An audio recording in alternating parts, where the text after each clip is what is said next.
Hello everybody, my name's Elliot Waters and welcome to the Procrastination Dysregulated podcast. Yeah, that's it.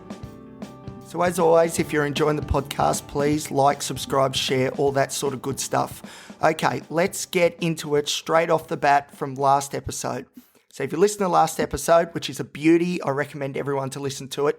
It is all about me procrastinating and avoiding my presentation that I had to give to the academic board at my university. So there's some good news and there's some bad news. The good news though, because I'm a half glass full type of guy, I'll start with the good news, is that the presentation against all the odds went really well. How good? It went pretty amazing, actually, to be honest, all things considered. So that's great news. And once again, it shows that if I leave things to the last minute, somehow I am able to pull off what I feel like is the impossible. But I really wish I could figure out how not to have to leave it to the last minute and go through all that stress. But anyway, it could have been a lot worse. So happy days as far as that's concerned. And thank goodness it is now behind me. Now, the bad news is I did promise if it went well, I would provide a recording so people could get a bit of an insight into what the hell I've been trying to do over the last, 8 to 12 months. And unfortunately, my anxiety got the better of me. I was stressed out.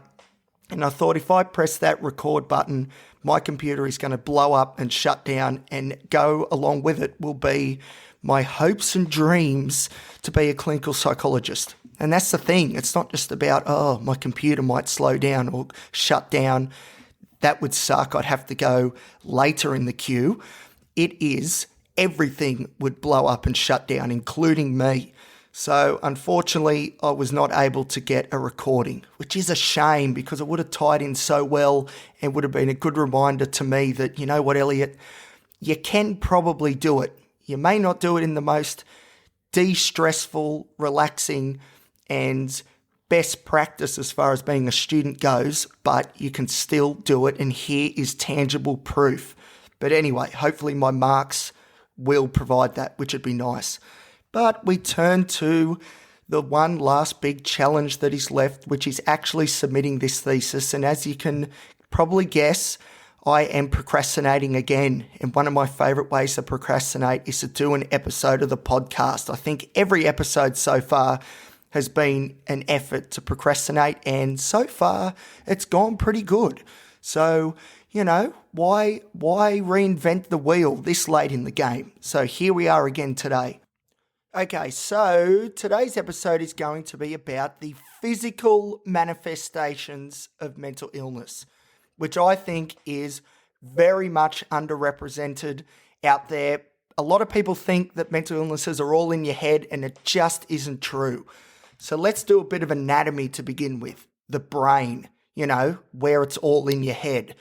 So the brain is connected to the spinal cord and the central nervous system, and then other systems as well, such as the sympathetic, the parasympathetic, the autonomic systems, which all flow all to our extremities. It's connected to the hormonal systems, etc., etc.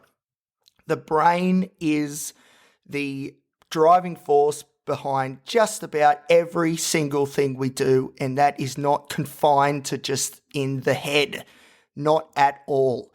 So with that in mind, what are some of the physical manifestations of mental illness that I come into contact with? Okay, so the inspiration for today's episode has come from what I'm doing exactly right now. So I'm going to try and paint a bit of a picture. So I've got my thesis open on one of my screens, and I've got the podcast here recording on the other. Now, as I sit here, both of my legs are twitching uncontrollably because there is so much adrenaline pumping through my body. Again, the brain is the one that is commanding all of this.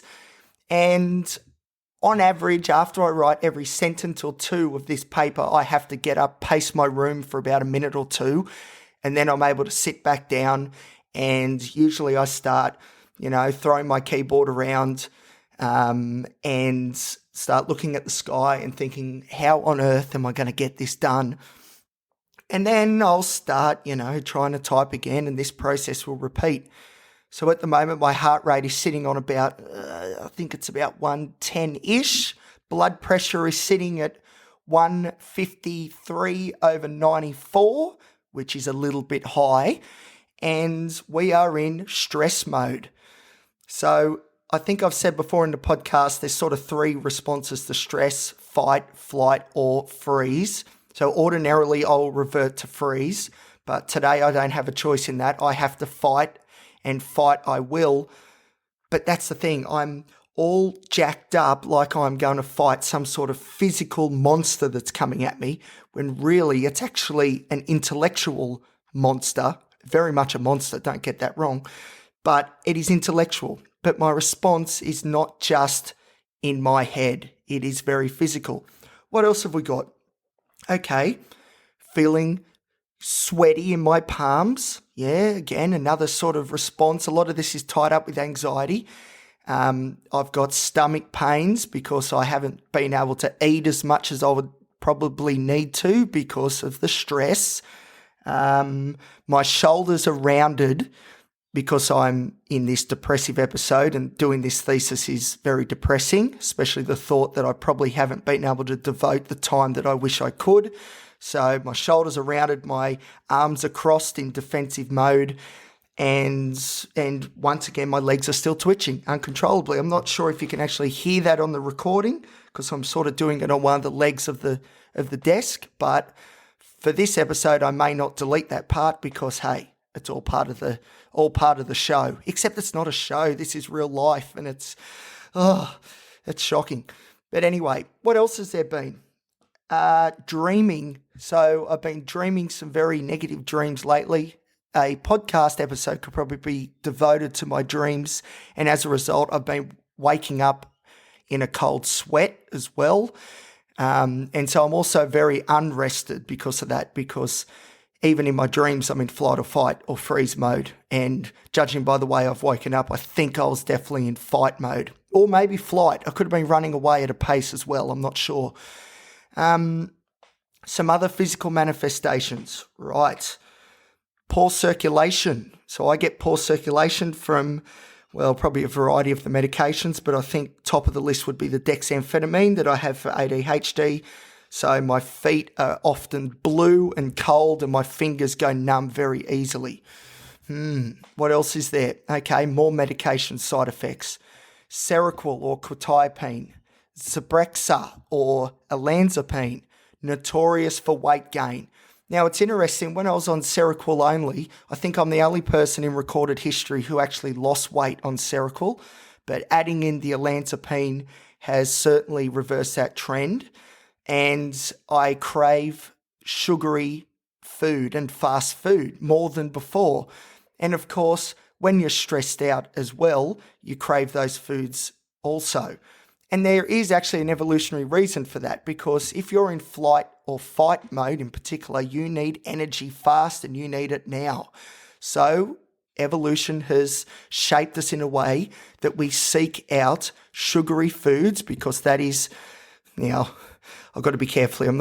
I'm not brilliant at biology, but sugary foods are full of glucose, simple carbohydrates that can be transferred into energy very, very quickly. So another physical manifestation, the way I eat is driven by mental illness. So as I said, sleep as well. The reason I'm on those two medications, I listed olanzapine and quetiapine, is for sleep, because I can't sleep without it, because depression and rumination and worry at night is just too much to get over to be able to sleep. So I need a bit of help with that. What else is there? Lithium. Lithium is a medication I use for bipolar disorder. So it causes frequent urination. Geez, that's annoying when you're trying to sit down and study and you've got to keep getting up and urinate every 15 to 20 minutes. It is so, so annoying. And it is also making me incredibly thirsty. So that's another very common side effect of lithium, is increased thirst. And to tie that in with olanzapine, which has a side effect of giving you diabetes, of course, increased thirst is important, an important factor when it comes to diabetes, which I don't think I have yet. I have been tested for it a few times. So far, so good. Obviously, if I keep eating these sugary foods, though, that might change. Some other behavioural manifestations. This is an interesting one. I find when I'm stressed, or in particular when I'm depressed, that I speak a lot more softly. So I'm a person ordinarily, when I'm running pretty high, I'm very loud. Some people have called me obnoxious, which I just cannot believe for a second, but I'm definitely loud. So loud that my mum has theorised that possibly I'm partially deaf, which could be true too, because, I don't mind a bit of rock music blasting in the headphones, so it's very possible. But I do find when I'm really depressed, in particular, that my voice gets very soft. So that's frustrating as someone who prides himself on being able to project some sort of amazing message to the world, or at least I try to. What else is there? When I'm depressed, I also find my eye contact is poor. I can't focus on people and their facial expressions because, so there's a region in the brain called the amygdala. This is also tied into borderline personality disorder. So when those two disorders in particular are firing, a lot of it is due to an overactive amygdala. So the amygdala, there's two bits to the amygdala, either side of the brain. Feel free to Google image search of where it is. It'll explain it a lot better than I can. But it is all about fear perception and aggression. But before the aggression part, it's all about fear. So when you're hypersensitive to and hypervigilant in the world and you see fear coming from everywhere and you don't like the look of that person's face and I think that person's staring at me because they want to get me, that is amygdala overload. So the amygdala manifests itself in a variety of ways, including kicking up that stress response. Someone's out to get us, we need to get ready. Palms get sweaty, heart rate rises, all of those physiological responses. And that's the thing, when I look at my thesis here that I've got on the other screen, I get amygdala hijack. It's looking at that saying, mate, that thing is danger, be careful. So that's just a few of the ways in which there's quite a few there, and I think a few more episodes down the track will probably explain these things better. But pretty much all of those symptoms right now is what I'm experiencing and have been experiencing for the last couple of weeks at least, quite intensely, and to a less intense degree pretty much this whole year, coinciding with this depressive episode of bipolar that I'm currently stuck in. So a lot of it is due to the medications, which is an extension of the mental illnesses, of course. They can't really be separated. You can't have one without the other. But a lot of it is also natural responses to fear aversion, which is exactly what I'm going through now. It's a miracle my legs haven't fallen off yet as I'm twitching again. And once this episode is finished, I will go on pace once again, drink some water, go to the toilet, and then this cycle will continue indefinitely until this thesis is completed on Thursday. And I'll tell you what, that episode on Thursday is going to be off the hook. It is going to be off the chain. Everyone be careful to turn your headphones down because I'll be loud and proud again. Anyways, that's a bit of a quick one just on the physical responses that I'm going through right this second. This is in real time and I need to go wipe my hands down because they are sweating profusely. So spare a thought for me as I try and finish this thesis. And thank you for listening as always. There's some great stuff coming. I'm very excited to get this thesis out of the way and look forward to that. And remember, if there's anything you would like me to discuss on the show in particular, please send me a message on Instagram at elliot.t.waters. Okay, that was a bit disjointed, that one, but at the same time, I think it is very, very telling of the mental state that I'm in at the moment. We are all over the shop. So have a good one, and I'll talk to you soon. See ya.